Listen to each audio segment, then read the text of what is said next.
यह क्या था? रियो ने पूछा। तुम्हें चोट लगी थी, यह सब करना जरूरी था, श्रेया ने कहा। नहीं। वह क्या था? रियो ने दोबारा पूछा। अच्छा, वह जैसे तुमने मुझे शांत किया था, मैंने तुम्हें कर दिया। हिसाब बराबर, श्रेया ने मुस्कुराते हुए कहा। रियो ने श्रेया का हाथ खींचा और उसे अपनी ओर नजदीक खींच लिया। उसने श्रेया के गाल खींचे और कहा, थैंक यू। श्रेया शर्मा गई और उसने रियो का हाथ हटाते हुए साइड में सरक गई। मैं कोई बच्ची नहीं हूं, ऐसे मेरे गाल खींचा मत करो, श्रेया ने कहा। ठीक है, जैसा तुम कहो, रियो ने कहा और अपना ब्लेजर पहन लिया। वैसे यह जोया कौन है?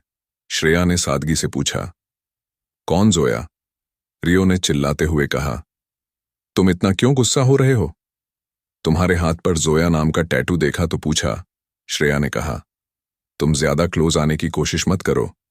तुम मेरी कंपनी की सीईओ हो और मैं चेयरमैन। इससे ज्यादा मेरे पर्सनल मैटर में मत आया करो, रियो ने गुस्से में चिल्लाते हुए कहा। रियो का चेहरा गुस्से से लाल हो गया। उसकी आंखों में आग थी और उसकी आवाज में गुस्से की तीव्रता थी। श्रेया ने कभी रियो को इस तरह नहीं देखा था। वह डर गई और रोने लगी। मैंने तुम्हें कुछ ज्यादा नहीं बोला, तुम रो क्यों रही हो?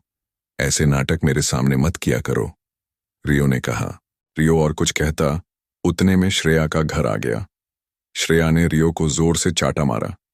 मैंने तुम्हें कुछ और ही समझा था, तुम एक राक्षस हो, श्रेया ने रोते हुए कहा और वह अपने घर में चली गई। रियो की आंखों में गुस्सा और दर्द दोनों थे। वह बाहर से एक ताकतवर आदमी दिख रहा था, पर अंदर से टूट गया था। उसके दिल में दर्द था। वह अपनी कहानी और अपना दर्द अकेले दिल में छुपाकर जी रहा था। रियो ने गहरी सांस लेते हुए सोचा,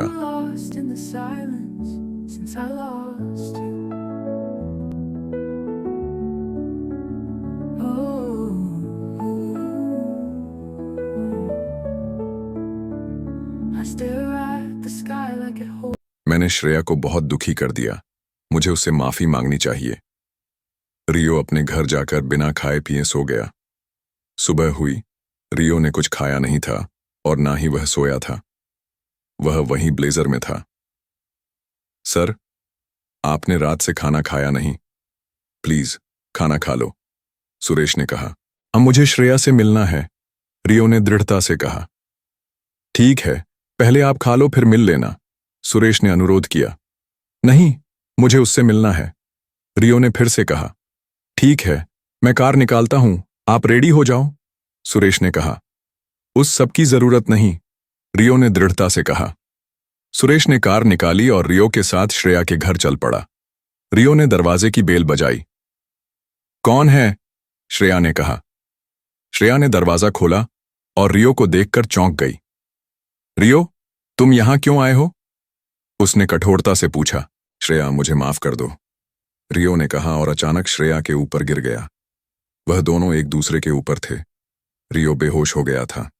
श्रेया ने घबराते हुए कहा, रियो क्या हुआ? उठो। उसने रियो को सहारा देकर उठाने की कोशिश की, लेकिन रियो बेहोश था। सुरेश ने तुरंत अंदर आकर रियो को उठाने में मदद की। मैडम, हमें उसे अंदर ले जाना होगा, वह बहुत थका हुआ और भूखा है, सुरेश ने कहा। सुरेश और श्रेया ने मिलकर रियो को श्रेया के बेड पर लिटा दिया। श्रेया ने चिंता से पूछा, इसको हुआ क्या है? उन्होंने रात भर से कुछ खाया नहीं और ना ही वह रात भर सोए हैं। वह बस जोया जोया कर रहे थे। जोया मुझे क्यों छोड़कर गई और वह आपसे भी माफी मांगना चाहते थे, सुरेश ने कहा। श्रेया ने गहरी सांस लेते हुए रियो के चेहरे पर हाथ फेरा। रियो, तुमने इतना कुछ सहा है और मैंने तुम्हें गलत समझा, मुझे माफ कर दो, उसने मन ही मन कहा। रियो को यहां सोने दो, मैं उसके लिए खाना बनाती हूं, श्रेया ने सुरेश से कहा। ठीक है मैडम, सुरेश ने जवाब दिया। श्रेया ने किचन में जाकर खाना बनाने की तैयारी शुरू की। उसने फ्रिज से ताजे सब्जियां और मसाले निकाल लिए। उसने सोचा, रियो के लिए कुछ पौष्टिक और आरामदायक खाना बनाना चाहिए। श्रेया ने अपनी भावनाओं को किचन में व्यक्त किया। उसने ध्यान से सब्जियों को काटा और मसालों को मिलाया। रियो, तुमने बहुत कुछ सहा है, मैं तुम्हें बेहतर महसूस कराना चाहती हूं, उसने मन ही मन सोचा। 1 घंटे के बाद खाना तैयार हुआ। सुरेश ने रियो को नींद से जगाया। बेड पर एक मिनी टेबल रखा और उस पर खाना और बर्तन रखा। मुझे क्या हुआ था? तुम दोनों ये क्या कर रहे हो? प्लीज मुझे माफ कर दो श्रेया, रियो ने कहा। रियो और कुछ कहता उससे पहले श्रेया ने उसके होठों पर अपनी उंगली रखते हुए कहा, शांत हो जाओ। श्रेया ने अपने हाथों से रियो को खिलाना शुरू किया। रियो ने खाना खाना शुरू किया और श्रेया और रियो एक दूसरे की आंखों में देख रहे थे। वह उसे खाना खिला रही थी। रियो ने एक निवाला खाते हुए कहा, तुमने मुझे माफ कर दिया? श्रेया ने रियो का गाल खींचते हुए कहा, खाते वक्त बातें नहीं करनी चाहिए। तुम मुझे बच्चों जैसा ट्रीट मत करो, रियो ने कहा और उसको कल की बात याद आ गई। और रियो और श्रेया दोनों ने हंसते हुए साथ में कहा, अब हुआ ना हिसाब बराबर। श्रेया ने रियो को खाना खिला दिया। श्रेया, अब खाना हो गया है तो मैं बोल सकता हूं? रियो ने कहा। हाँ, अब बोल सकते हो, श्रेया ने मुस्कुराते हुए कहा। मुझे माफ कर दो कल के लिए, रियो ने कहा। मैंने तुम्हें माफ कर दिया, मुझे भी माफ करना। मैंने तुम्हारे मना करने के बाद उस लड़की के बारे में पूछना नहीं चाहिए था, श्रेया ने कहा। तुम ऐसी ही हंसती हुई अच्छी लगती हो, रोया मत करो, रियो ने कहा। और तुम भी ऐसे ही मुस्कुराते रहो, गुस्से में अच्छे नहीं दिखते, श्रेया ने कहा। दोनों एक दूसरे को देखकर मुस्कुराने लगे। सुरेश दोनों को देख रहा था। यह दोनों साथ में कितने अच्छे लगते हैं। ऊपर वाला इन्हें ऐसे ही हंसता और मुस्कुराता हुआ रखे। सुरेश ने मन ही मन कहा, ठीक है, अब मैं चलता हूं, रियो ने कहा। श्रेया ने उसको एक स्माइल के साथ अलविदा किया। रियो अपनी कार में चला गया। श्रेया ने दरवाजा लगाया और वह अंदर आ गई। वहीं दूसरी तरफ मनीष ने टेबल पर बैठते हुए कहा, मुझे उन गुंडों से पता चला है कि उन्होंने रियो को नहीं मारा और जो पैसे उन्होंने रियो को मारने के लिए लिए थे वह भी वापस कर दिए। उन्होंने मेरे नाम तो नहीं बताया ना रियो को? मनीष ने घबराते हुए पूछा। नहीं डैड, उन्होंने किसी रोशन का नाम बोल दिया, हर्ष ने कहा। उसकी आंखों में आत्मविश्वास की चमक थी। इस पूरे घटनाक्रम से अनजान रियो और श्रेया की जोड़ी मार्केट में धमाल मचा रही थी। रियो ने सबको बता दिया था कि वह एक बेहतरीन चेयरमैन है और श्रेया, जो कि एक CHRO थी, उसने जब से CEO की पोजीशन पर अपने कदम रखे तब से कंपनी की किस्मत ही बदल गई। दोनों का स्मार्ट माइंड और सही डिसीजन लेना कंपनी को बहुत फायदे दे रहा था। उनका हर कदम कामयाबी की एक नई इबारत लिख रहा था। एक दिन जब कंपनी ने अपने नए उत्पाद का अनावरण किया, पूरा मार्केट मानो उनके कदमों तले बिछ गया। पत्रकारों की भीड़, फ्लैश की चमक और तालियों की गड़गड़ाहट ने उस क्षण को और भी शानदार बना दिया। रियो ने आत्मविश्वास से कहा, हमने ये मुकाम अपनी मेहनत और टीम वर्क से हासिल किया है। हमारा हर सदस्य इस सफलता का हिस्सेदार है। कुछ ही सालों में रियो और श्रेया की जोड़ी ने कंपनी को इंडिया के टॉप 5 कंपनियों में शुमार कर दिया। ब्लू स्काई की सक्सेस के साथ श्रेया और रियो के बीच नजदीकियां भी बढ़ रही थीं। दोनों के बीच एक नई ऊर्जा और आकर्षण ने जगह बना ली थी, जो उनकी पेशेवर जिंदगी को भी छू रहा था। रियो ने एक व्हाइट ब्लेजर और पैंट्स पहनी थी, हाथ में एक शानदार रोलेक्स की वॉच और एक मादक परफ्यूम लगाया था। उसकी आंखों में एक चमक थी जो शायद ही किसी ने पहले देखी हो। सुरेश ने कमरे में प्रवेश किया और कहा, यह रहा आपका फूलों का गुलदस्ता जो आपने मंगवाए थे। रियो ने मुस्कुराते हुए कहा, थैंक्स सुरेश। सुरेश ने थोड़ी चुटकी लेते हुए पूछा, वैसे ये सब किसके लिए है? आप इतने अच्छे से तैयार हुए हैं और यह गुलदस्ता?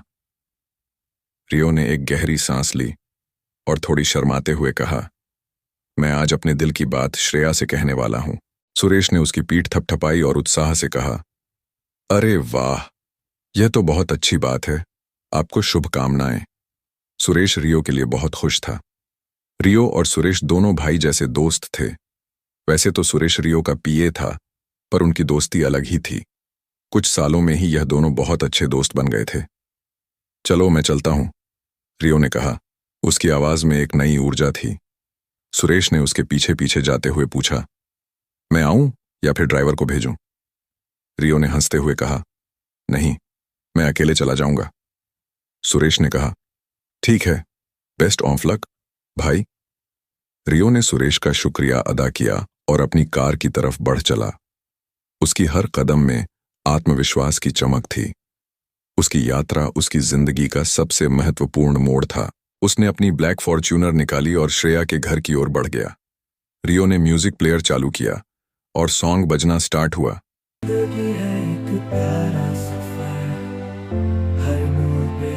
रियो की कार में यह मधुर गीत बज रहा था और वह अपने विचारों में खोया हुआ था। तभी रास्ते में कुछ आदमी खड़े हुए थे। रियो ने हॉर्न बजाया पर वह वहां से हिले नहीं। रियो ने गाड़ी रोक दी और अपनी कार का दरवाजा खोला। वह नीचे उतरा और देखा कि वहां 4 ब्लैक टी शर्ट पहने, बल्कि मोटी और तगड़ी बॉडी वाले आदमी खड़े हुए थे। रियो ने दृढ़ता से पूछा, तुम चारों ने मेरा रास्ता क्यों रुक रखा है? उनमें से एक आदमी ने कहा, हम तुम्हें यहां। वह आदमी अपनी पूरी बात बोलता उससे पहले रियो ने उसकी आंखों में देखते हुए कहा, तुम मुझे यहां जान से मारने आए हो, सही कहा ना? उन आदमियों ने एक दूसरे की ओर देखा और फिर एक ने कहा, तुम्हारी समझदारी की तारीफ करनी पड़ेगी। हां, हमें तुम्हें जान से मारने का ऑर्डर मिला है। यह 2 साल में पहली बार नहीं है। अब तक मुझ पर ऐसे बहुत से हमले हो चुके हैं, रियो ने कहा। हमें उन बाकियों का पता नहीं, पर हम तुझे अपने हाथों से मारेंगे, आदमी ने कहा। आ जाओ, रियो ने कहा। म्यूजिक प्लेयर पर गाना चल रहा था।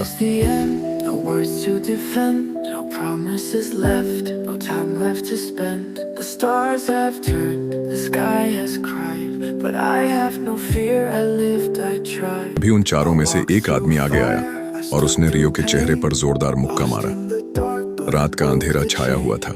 बीच रास्ते में गाड़ी रुकी हुई थी। चांद अपनी चांदनी बिखेर रहा था और रास्ता सुनसान था। रियो खड़ा था। उसके चेहरे पर गहरी चोट थी। सामने 4 आदमी थे, जिनमें से एक ने अभी-अभी उसे जोरदार मुक्का मारा था। खून उसके होंठों से बहने लगा, लेकिन उसकी आंखों में कोई डर नहीं था। हल्की सी मुस्कान के साथ उन चारों को देख रहा था।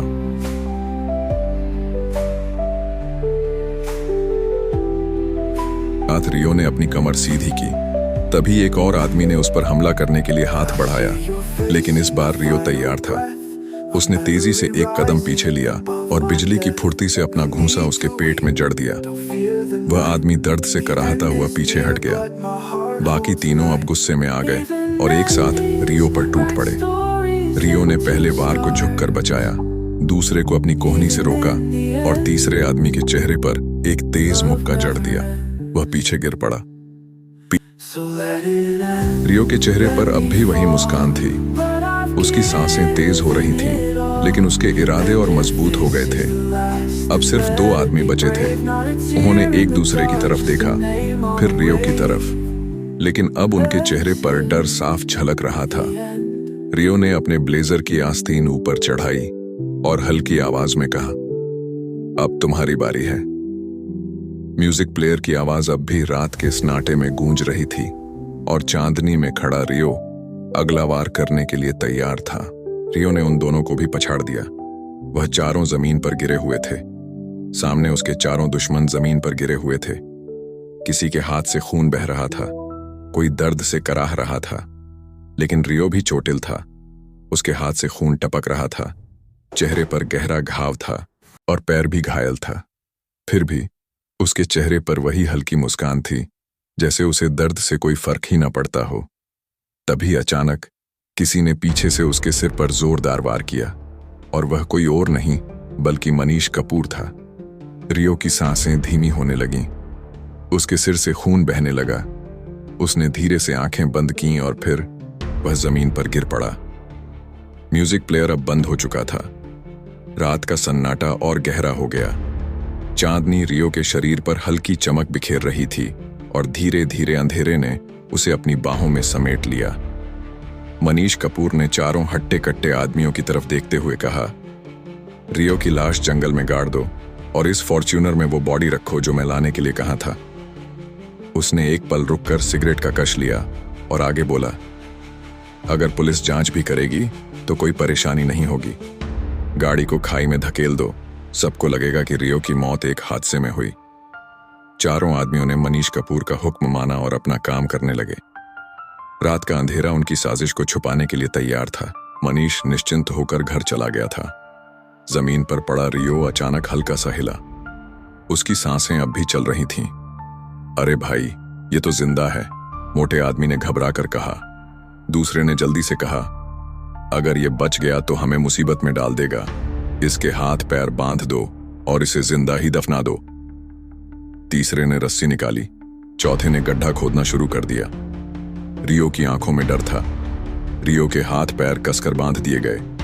वह सब कुछ अपनी आंखों से देख रहा था, पर कुछ कर पाने की हालत में नहीं था। उसकी पूरी बॉडी दर्द से टूट रही थी। उसे एहसास हो चुका था, यही उसका अंत था। चारों आदमियों ने मिलकर गड्ढा खोद दिया, फिर बिना किसी दया के रियो को घसीट कर उसमें फेंक दिया। वह दर्द से कराह उठा, लेकिन उसकी आवाज जंगल की सर्द हवा में खो गई। देखो, एक पल में सब बदल गया। एक आदमी ने हंसते हुए कहा, अभी कुछ देर पहले तुम हमें जमीन पर तड़पते देख रहे थे और अब तुम खुद इस गड्ढे में पड़े हो। बाकी तीनों ठहाका मारकर हंसने लगे।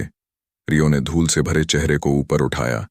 उसकी सांसें धीमी हो रही थीं, लेकिन आंखों में अब भी एक अजीब सी शांति थी। मौत कभी बताकर नहीं आती। कब क्या हो जाए कोई कुछ नहीं कह सकता। रियो की धीमी आवाज गूंजी। रियो के ऊपर बेरहमी से मिट्टी डाली गई और कुछ ही पलों में वह जंगल की अंधेरी जमीन के नीचे दफना दिया गया। उसकी सांसें धीमी होती गईं, अंधेरा गहरा होता गया और फिर चारों ओर सन्नाटा छा गया।